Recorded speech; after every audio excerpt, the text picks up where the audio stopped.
On va continuer de parler de flux de carbone dans cette session qui est dédiée aux approches fonctionnelles, parce que dans ce que je vous ai montré hier sur le programme du pôle de ces dernières années, dans le premier axe, on avait justement tout le développement des méthodes de caractérisation des milieux. On a vu tout ce qui était innovant hier, avec la DNE, la TLDEC, et il y avait aussi une autre partie qu'on voulait prendre en charge, c'était d'essayer d'aller vers des caractérisations plus fonctionnelles du milieu, d'aller plus sur des approches dynamiques, et c'est ce qu'on a fait là, où maintenant depuis plus de 10 ans, en fait, on a essayé de développer des méthodes pour surveiller ces flux de carbone. Alors on vient de le voir dans cette présentation, pourquoi on s'est lancé aussi là-dessus. Il y a évidemment ce qu'on a vu là, avec les effets du changement climatique, et puis ce qui pourrait se passer en termes de boucles synergiques finalement, qui contribueraient en plus à augmenter ces effets-là dans une boucle synergique. Donc c'est deux premières cas d'application. On a vu aussi que l'eutrophisation jouait un rôle. Donc il y a aussi ces effets qui au départ sont peu connus en fait, de l'eutrophisation qui risquent d'arriver en particulier dans le contexte du changement climatique. Une autre question qu'on avait aussi, c'est notamment plus récemment, Bénédicte Jarre en a parlé hier, c'est tout ce qui concerne le développement des énergies dites renouvelables qui est en plein essor aujourd'hui. Il y a toute la question des impacts sur la biodiversité, mais il y a des réelles questions sur comment ces installations modifient le fonctionnement des systèmes et comment ça peut bouleverser les flux de carbone. Et je vous dirais qu'aujourd'hui, pour les développeurs ou les services de l'État, une des principales questions, finalement, le plus gros levier d'action, c'est pas tant les impacts sur la biodiversité, certes qui intéressent les gens, mais dès qu'on parle d'impact sur le bilan carbone, là, ça fait tout de suite bouger. Donc c'était aussi une question importante à laquelle on voulait essayer de répondre, de contribuer. Alors, mais pas que, parce que je vous ai dit, ces questions, elles sont finalement sont assez récentes, même si on s'y intéressait déjà, mais vraiment, ce qui a aussi joué, c'est tout simplement, depuis le début, aussi la DCE. Ce que je vous ai remis ici, le texte de loi, c'est la définition d'état écologique, c'est à la fois la qualité de la structure et du fonctionnement des écosystèmes. Et dans ce qu'on a fait, j'ai essayé de faire un petit parallèle avec la médecine. En gros, tous les indicateurs qu'on a développés, ils correspondent à la partie à gauche. Donc, par exemple, comme quand vous avez une prise de sang, on compte les différentes cellules, etc. C'est ce qu'on fait nous. On quantifie des abondances de différentes espèces, et on rapporte ça à des références, on mesure, on pèse, on fait des biométries. Donc, nos indicateurs, ils étaient basés là-dessus. Et ce qui nous manque en écologie beaucoup, c'est d'être sur des approches plus dynamiques, sur des processus fondamentaux, comme on l'a en médecine, que ce soit l'attention, votre activité cardiaque ou cérébrale. Donc, ce qu'on voulait, c'était aussi essayer d'aller sur des approches dynamiques. Et ces flux, quand on parle de fonctionnement, finalement, une des définitions simples, c'est que ce sont les flux de matière et d'énergie. Et on voit que c'est gouverné notamment à travers ce schéma, soit par les apports de carbone interne, la production primaire, ou des apports externes avec tout ce qui concerne la décomposition de la matière organique, et qui va jouer dans tout ça. Et en fait, on résume ça aussi souvent sous le terme de métabolisme global des écosystèmes. Vous pouvez regarder, je ne sais pas à peine lire toute la définition, mais en fait, avec cette capacité de l'écosystème aquatique à produire et consommer du carbone. Alors, l'objectif, c'était d'essayer d'avoir des méthodes qui nous permettent de mesurer les performances de certains processus fondamentaux, alors aussi pour différentes raisons par rapport aux indicateurs classiques. C'est quand on est sur des indicateurs fonctionnels, un des avantages, c'est que ça nous permet de nous abstraire en partie de la taxonomie quand on travaille sur des communautés. Ça nous permet de comparer des écosystèmes qui peuvent être aussi très différents en considérant seulement finalement leur performance dans des processus. On va pouvoir comparer leur qualité sans forcément tout connaître au niveau taxonomique ou tout connaître au niveau de ce qui se passe au sein des communautés. Un des points importants aussi, c'est le fait de pouvoir intégrer le maillon microbien. Si je refais un parallèle avec la médecine, on sait aujourd'hui que le microbiote pour les humains ou les animaux, c'est super important dans la santé. C'est pareil pour les écosystèmes. Les micro-organismes, ils sont très importants. Par contre, ils sont pratiquement jamais utilisés dans les évaluations écologiques. Donc c'est également à travers l'évaluation de ces processus, ça nous permet d'intégrer leur action dans le fonctionnement. Et puis un des gros intérêts aussi, c'est la réactivité. C'est-à-dire que, on en a un peu parlé avec la présentation de Maxime hier, le fait d'avoir des indicateurs plus sensibles, de ne pas attendre que des espèces disparaissent pour savoir qu'un écosystème est dégradé.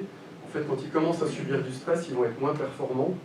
On va pouvoir déceler les premiers signes d'altération. Et dans l'autre sens, avec la restauration, ce qui est aussi un sujet important, c'est qu'avant même que des espèces reviennent, il y a des processus qui peuvent être plus performants. On peut détecter les premières évolutions positives sans attendre des temps très longs parfois de recolonisation. Donc c'est aussi les avantages de ces indicateurs. Alors on a commencé aussi en 2012 avec notamment un postdoc, Guillaume Tixi, qui avait travaillé déjà de faire une grosse étude biblio pour voir quels étaient les méthodos qui étaient aujourd'hui les plus aboutis et qu'on pourrait utiliser de manière opérationnelle. On avait deux principales qui ressortaient. C'était d'une part tout ce qui va être mesure de la vitesse de dégradation de la matière organique, principalement les litières de feuilles. L'autre partie, c'était justement les taux de production, consommation de CO2 et de méthane, soit l'interface au sédiment ou au air. Donc on s'est concentré là-dessus. Et notre but, c'était d'essayer de produire une mallette finalement d'analyse qui soit opérationnelle, utilisable par tous, peu coûteuse. Donc c'est un peu le défi qu'on s'est lancé.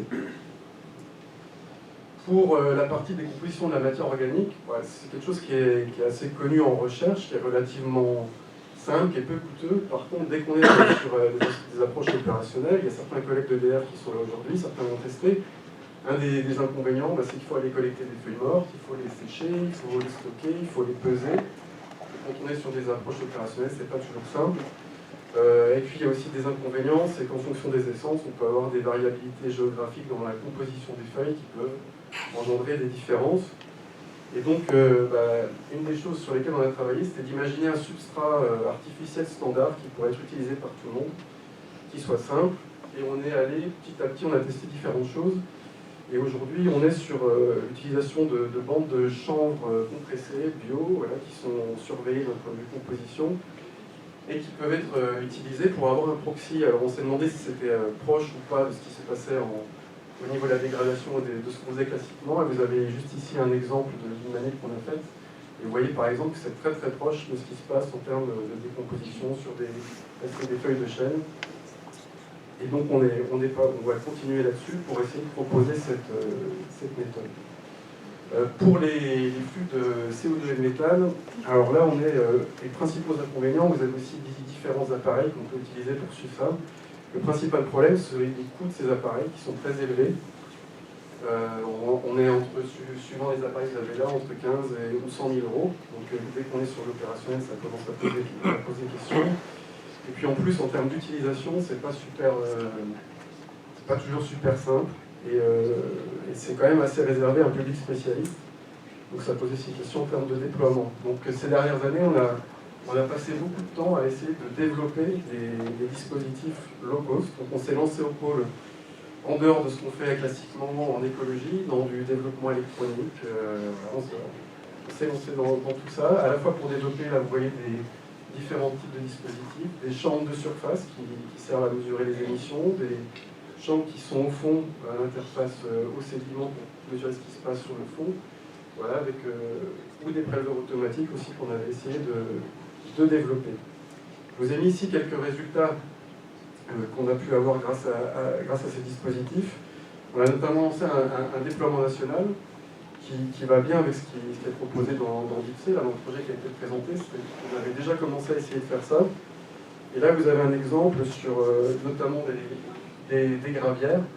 Et on voit que plus vous avez un écosystème qui s'eutrophise, effectivement, vous avez une diminution des émissions de CO2. Par contre, vous avez une nette augmentation des émissions de méthane. Et puis, un impact du changement climatique qui va être encore plus fort.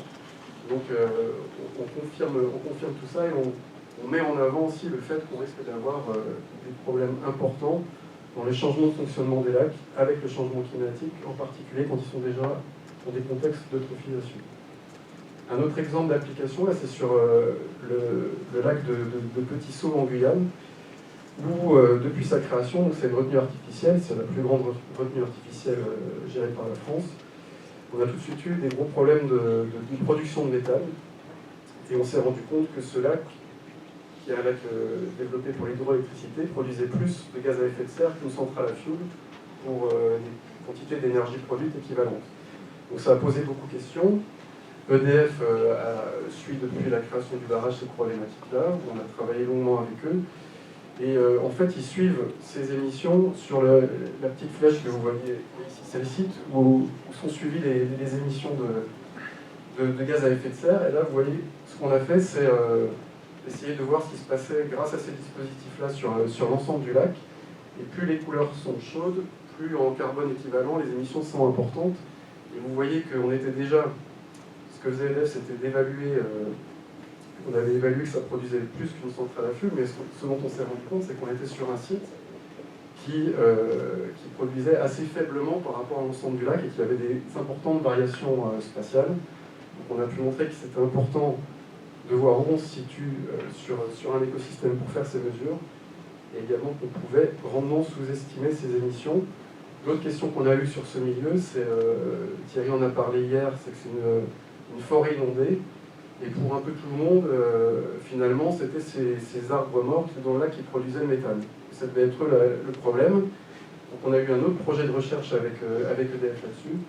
Et vous voyez notamment qu'on a installé nos dispositifs sur les troncs d'arbres, sur le fond, etc. On a essayé de suivre ça et on s'est rendu compte que finalement, eh bien, ces arbres, contrairement à ce qu'on pouvait penser, ils contribuent à l'inverse à stocker du carbone grâce à tout le biofilm photosynthétique qui se développe dessus et qui va venir piéger le carbone, et qu'en fait, les principales sources sont toujours le carbone des sédiments originels. Voilà. Ce sont quelques exemples pour essayer de répondre à ces questions. Alors, où on en est aujourd'hui? Alors, vous avez vu dans l'intro que j'ai faite qu'il y a beaucoup d'enjeux sur ces flux de carbone. On a fait de nombreux développements ces 10 dernières années pour produire des outils low cost qui soient opérationnels. Il nous reste quand même, bon, on a prouvé que ça marchait d'un point de vue recherche, mais il nous reste à aller plus loin pour valider les produits avec des déploiements nationaux. Et puis on aura besoin à un moment aussi de partenariat sans doute avec le privé pour pouvoir industrialiser les prototypes qu'on a développés si on veut qu'ils soient réellement utilisés. Et je finirai juste avec cette dernière diapo. C'est moi qui me fais aujourd'hui le porte-parole de ces différents travaux, hein, mais j'étais loin d'être tout seul et c'est pas moi le principal investigateur de tout ça. Et vous avez ici tous les collègues qui depuis 10 ans se sont affairés à cette tâche d'essayer de développer tout ça. Et je les remercie pour leur investissement par la même occasion. Voilà, merci.